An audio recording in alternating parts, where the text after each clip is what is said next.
चला नमस्कार विद्यार्थी मित्रांनो, पोस्ट ऑफिस भरती तिसरी मेरिट लिस्ट कधी येणार आहे सगळ्यात महत्वाचा प्रश्न आहे. लक्षात घ्या, सेकंड मेरिट लिस्ट लागल्याच्या नंतर डॉक्युमेंट व्हेरिफिकेशन प्रोसेस आता रनिंग मध्ये चालू आहे. तिसरी मेरिट लिस्ट लागायला एक 15 ते 25 दिवसाचा कालखंड सेकंड मेरिट लिस्ट मध्ये पास झाल्याच्या नंतर तुमची तिसरी मेरिट लिस्ट लागणार आहे. म्हणून सेकंड मेरिट लिस्ट लागल्यापासून एक 15 ते 25 दिवसाचा तुम्ही कालावधी त्या ठिकाणी कन्सिडर करून चला आणि तिसऱ्या मेरिट लिस्ट मध्ये ज्या विद्यार्थ्यांचं नाव येणार आहे किंवा तुम्हाला वाटत आहे चान्स आहे, तुमचे पर्सेंटेज किती आहेत ते कमेंट मध्ये कमेंट करा. त्याचं उत्तर पाहून त्याचं तुमची कमेंट पाहून आपल्याला अंदाज बांधता येईल की त्या ठिकाणी तुम्हाला तिसऱ्या मेरिट लिस्ट मध्ये चान्स आहे का नाही आणि कुठल्या मेरिट लिस्ट पर्यंत तुमचं सिलेक्शन होऊ शकतं आपल्याला डाटा अनालिसिस करून करता येईल मित्रांनो.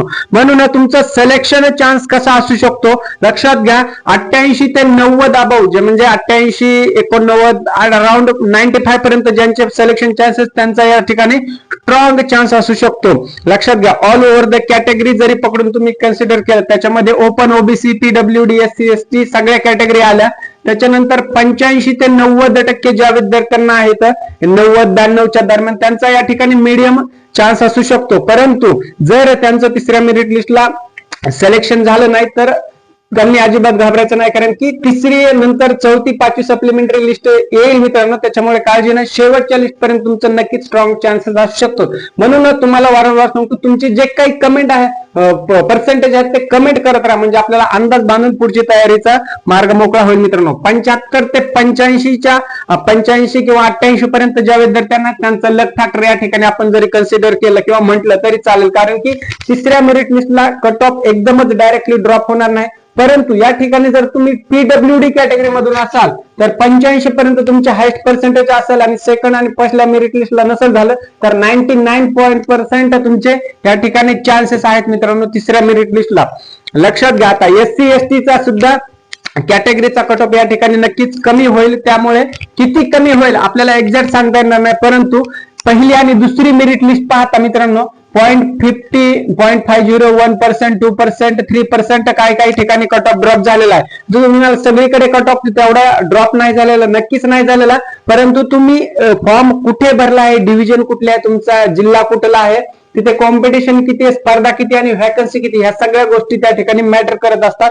म्हणून तुमचं कट ऑफ 0.5% ते पार 2% ते 3% नक्कीच ड्रॉप झाला. तुम्ही जर सर्व सेकंड आणि फर्स्ट मेरिट लिस्टचं पीडीएफ जर चेक केली, रिझल्ट ज्यांचे लागलेले आहेत त्यांचं अनालिसिस करून बघा, तुम्हाला 2-2.5 ते 3% पर्यंत या ठिकाणी कट ऑफ ड्रॉप झालेला नक्कीच दिसेल मित्रांनो. आणि हा सगळा डाटा रिअल माहितीवरती आहे, फक्त अंदाज बांधलेला आपण थोडंफार प्लस मायनस इकडे तिकडे होऊ शकतं. लक्षात घ्या, आता कट ऑफ अनालिसिस जर पाहिलं तुमचं कट ऑफ अनालिसिस तिसऱ्या मेरिट लिस्ट पर्यंत open, SC, OBC, ST, PWD, लक्षात घ्या कोणाला किती सिलेक्शन चान्सेस आहेत ते लक्षात घ्या.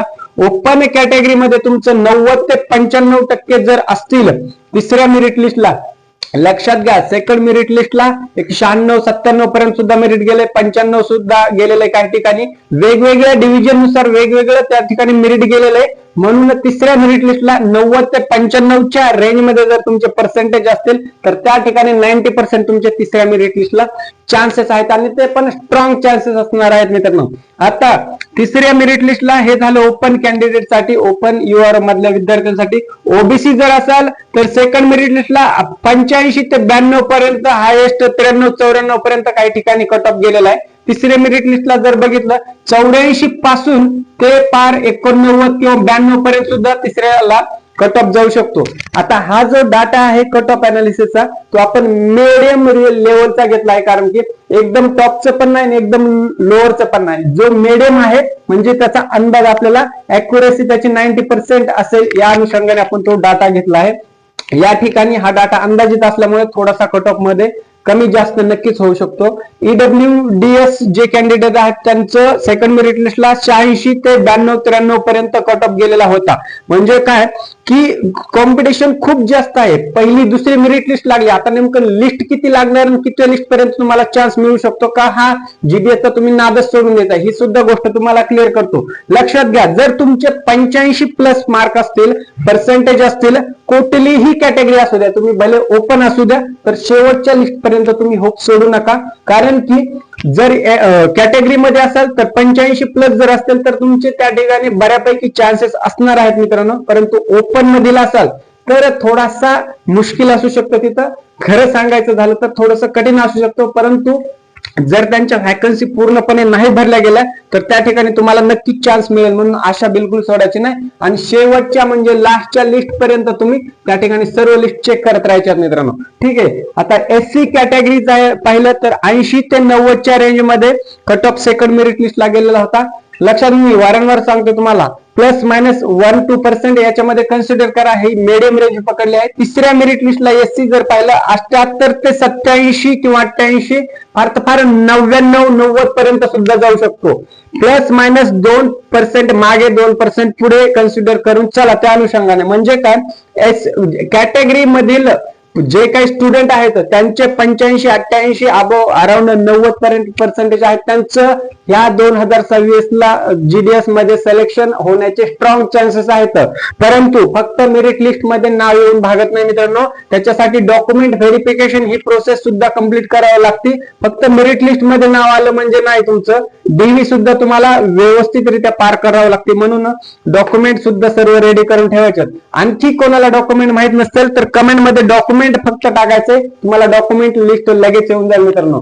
त्याच्यानंतर ST कॅटेगरी जी आहेत 81 ते 87-88 पर्यंत, फार तर फार 90 पर्यंत सुद्धा काही डिव्हिजनला कट ऑफ गेला होता मित्रांनो. म्हणून थर्ड मेरिट लिस्टला 75 अबव म्हणजे 78, 80, 85, 87, 90 ह्या रेंज मध्ये, 75 ते 90च्या रेंज मध्ये जे काही उर्वरित कॅन्डिडेट आहेत त्यांना या ठिकाणी चान्स मिळू शकतो.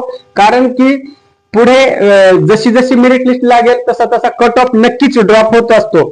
0.5% तर 3-4% ड्रॉप आउट होत असतो. आणि सगळ्यात आनंदाची गोष्ट याच्यामध्ये प्लस पॉईंट तुम्हाला असणार आहे, या ठिकाणी जशी जशी मेरिट लिस्ट तुमची लागत राहील, नंबर ऑफ मेरिट लिस्टची जेवढी वाढेल म्हणजे सेकंड, थर्ड, फोर्थ, तसा तसा त्या ठिकाणी कट ऑफ ड्रॉप व्हायला मदत होईल. आणि तुमचे जरी थोडे प्रिव्हियस मेरिट लिस्टच्या पर्सेंटेज कमी असतील तरी तुम्हाला त्या ठिकाणी नक्कीच चान्स मिळेल, कारण कट ऑफ त्या ठिकाणी नक्कीच फुल नाही फुलाची पाकळी ड्रॉप होतो. म्हणून ज्यांचं सिलेक्शन 0.5% किंवा 1% मागील लिस्टला म्हणजे सेकंड मेरिट लिस्टला मिस झाला आहे त्यांना थर्ड मेरिट लिस्ट मध्ये थोडक्यामध्ये स्ट्रॉंग, व्हेरी स्ट्रॉंग चान्सेस असणार आहेत. पण तुमची कॅटेगरी ओपन असू द्या, SC असू द्या, ST, PWD किंवा वॉट एव्हर जी काय OBC असेल ती कॅटेगरी. लक्षात घ्या. आता सगळ्यात महत्वाचं PWD, ज्या विद्यार्थ्यांनी PWD मधून फॉर्म भरलाय त्यांचं कट ऑफ सगळ्या GDS चा इतिहास तुम्ही चेक करा किंवा पहिली, दुसरी, तिसरी मेरिट लिस्ट चेक करा. ओपन पेक्षा OBC, EWS, SC, ST पेक्षा नक्कीच त्यांचा कट ऑफ त्या ठिकाणी ड्रॉप म्हणण्यापेक्षा खूप कमी लागलेला आहे. कमी म्हणजे त्यांच्या कंपॅरिझनने खूप हायेस्ट आहे, परंतु ओपन पेक्षा बाकीच्या कॅटेगरी पेक्षा नक्कीच कमी आहे. म्हणून त्यांना त्या ठिकाणी चान्सेस जास्त असतात. लक्षात घ्या. म्हणजे 75 ते 84-85 पर्यंत जरी सेकंड मेरिट लिस्टला गेला असेल तर तिसऱ्या मेरिट लिस्टला ज्या विद्यार्थ्यांना 70 ते 78 किंवा 70 ते 80च्या रेंज मध्ये पर्सेंटेज आहेत त्यांचे या ठिकाणी व्हेरी स्ट्रॉंग चान्सेस आहेत. फक्त जरी आता ह्या आपण सांगितलेल्या माहितीनुसार तुमचं सिलेक्शन नाही झालं, हा फक्त अंदाज आहे. याच्या अगेन्स्ट तुमचं 90% खरा अंदाजच आपण सांगत असतो, कारण तेवढा अभ्यास स्टडी करून वेळ घेऊन सगळ्या गोष्टी काढलेल्या असतात. म्हणून बऱ्यापैकी आपली माहिती अंदाजित जरी असली तरी ती 90% खरीच होत असतं मित्रांनो. याचा तुम्हाला अनुभव आलेला असेल आणि तुमच्या प्रत्येक अडचणीमध्ये, प्रत्येक प्रॉब्लेम मध्ये सोल्युशन देण्याचा आपल्याकडून नक्कीच या ठिकाणी आपण पूर्णपणे प्रयत्न करत असतो.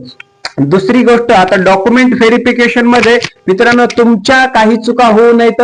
त्यामुळे जरी चुका असत्याला किंवा काही डॉक्युमेंट रेडी नसतील ते डॉक्युमेंटची फाईल रेडी करून ठेवायची, जेणेकरून तुमचं जसं तिसऱ्या मेरिट लिस्टला नाव येईल मित्रांनो, त्या पहिल्या आणि दुसऱ्या मेरिट लिस्ट वाल्या विद्यार्थ्यांनी ज्या चुका केल्या त्या अनुभवातून शिका. प्रत्येक वेळेस तुम्ही अनुभव घेणं गरजेचं नाहीये.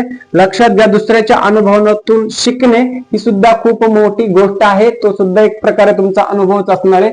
म्हणून ज्या चुका त्यांनी केल्या तर त्यांचं रिजेक्शन झाले डॉक्युमेंट व्हेरिफिकेशन मध्ये, त्या चुका तुम्ही जर सुधारायला येत असतील तर ते आत्ताच सुधारून घ्या. म्हणून तुमचे DV मध्ये रिगार्डिंग DV साठी कुठले प्रॉब्लेम असतील ते प्रॉब्लेम कमेंट करत राहा, त्याचं सोल्युशन तुमच्यापर्यंत देण्याचा मी नक्की प्रयत्न करेन मित्रांनो. कारण की तुमचं सिलेक्शन 2026 ला होणं म्हणजे तुमचं करिअर सेटअप किंवा करिअर स्टार्टिंग होऊ शकतं. तुम्ही दुसऱ्या सुद्धा एक्झामचा अभ्यास करू शकता, पार्ट टाइम बिझनेस करू शकता, मल्टिपल या ठिकाणी ऑप्शन आहेत. त्यामुळे जीडीएस जरी फुल टाइम गव्हर्नमेंट जॉब नसला तर या ठिकाणी तुम्हाला खूप सारे प्रॉफिटेबल ऍडव्हान्टेजेस या ठिकाणी मिळणार आहेत. त्याचे पेमेंट स्टार्टिंगला चांगला असणार आहे, नंतर तुमचं career day by day, year by year तुमचं इन्क्रीमेंट सुद्धा होईल. सगळ्या गोष्टी न्यूज आहेत, बऱ्याच गोष्टी याच्या अगोदर सुद्धा तुम्हाला सांगितलेलं. म्हणून ह्या सगळ्या गोष्टीचं analysis, cut off data, third merit list, document verification साठी लागणारे सगळे कागदपत्र, कुठली प्रोसेस करायची आहे, ह्या सगळ्या गोष्टी तुम्ही आत्ताच समजून घ्या. प्रॉब्लेम असेल तर नक्की विचारा आणि अशाच अपडेटसाठी आपल्या चॅनलला नक्की सबस्क्राईब करा, जेणेकरून प्रत्येक भरतीवरील तुमच्या समस्या ज्या काय आहेत त्या आपल्याला या ठिकाणी सविस्तरपणे आणि प्रखरपणे या ठिकाणी मांडता येतील. म्हणून सपोर्ट ठेवा आणि तुम्ही सुद्धा सगळ्या गोष्टीला रेडी राहा. इथेच थांबतो मित्रांनो, भेटूया नवीन अपडेट सोबत. तोपर्यंत जय हिंद, धन्यवाद, राम राम मित्रांनो.